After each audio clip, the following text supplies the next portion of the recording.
සාරිපුත්ත මුනිදුන්ගේ වයස කෙමින් ගෙවිලා ගියා.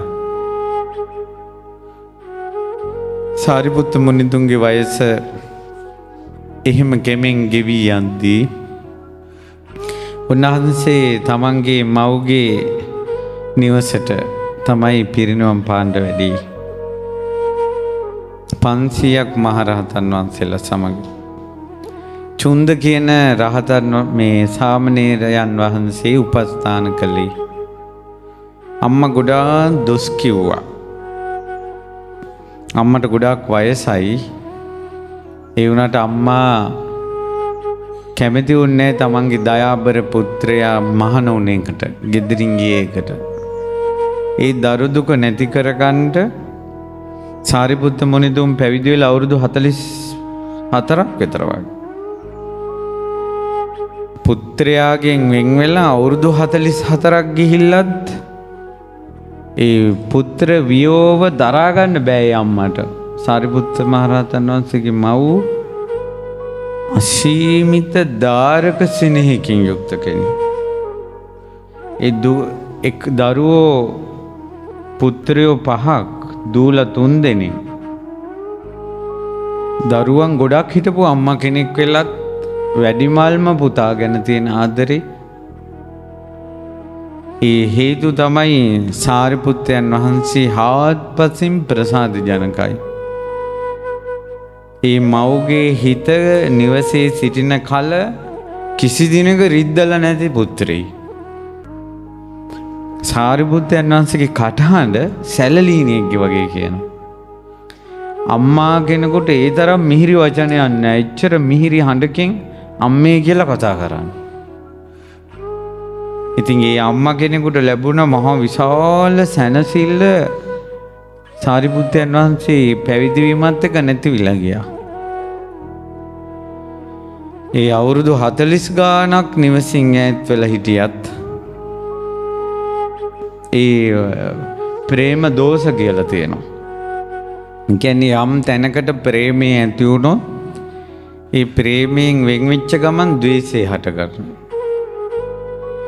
ඒ තමන්ගේ ආදරණීය කෙනා වෙන් කරපු අය ගැන තරහට ගන්නවා. ඒ නිසා ශ්‍රමණවරුන්ට දොස් කිව්වා. පුතා වෙන් කළා කියලා. මව්ට කෙලෙහි ගුණ දක්වන්න බීපු කිරිවල ණය ගෙවන්න සාරිපුත්තයන් වහන්සේ වැඩියා. නුවණින් යුක්තයි.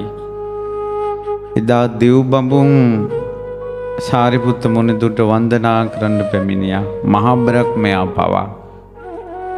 අම්මගේ හිතට ඒ වැස් වලින් දැක්කට පස්සේ හිතුණා මගේ පුත්‍රයා මං වඳින බ්‍රහ්මයාටත් වැඩිය ඉහළින් ඉන්නේ කියලා අන්න ඊට පස්සේ තමයි වන්දනා කළේ. එදා සාරිපුත්ත මුනිදුන් දේශනා කරපු ධර්මය අහලා වැදූ මව් සෝතාපන්න ඵලයටපත් වුණා. බීපු කිරිවල සසරටම ණය ගෙවල අවසන් කළා. ඒ ගනුදෙනු ඉවරයි. සරියුත් මුනිදුන් ගනුදෙනු ඉවර කළා. ඊතරම් මහා නොවනති මහා බ්‍රහ්මයන්ගෙන් පවා වැඳුම් පිදුම් ලබන සාරිපුත්ත මහරහතන් වහන්සේ අතිසාර රෝගයෙන් තමයි උත්සන්න වෙලා වැඩ හිටියේ. පඩික්කමක් අයින් කරනකොට තව පඩික්කමක ලේ පිරෙනවා. එවැනි මහා මුනිවරුන්ටත් එහෙමනම් අවසන් මොහොත අපි ගැන කවර කතාද? අපි ගැන කවර කතාද? අපේ අවසන් මොහොත.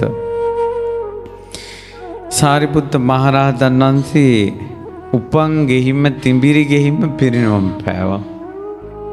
බලන්නකො පුදුමේ. අපගේ භාග්‍යවතුන් වහන්සේ ගසක් යට ඉපදුණා. ගසක් යට සම්බුදු වුණා. ගසක් යට පිරිනොම් පෑවා.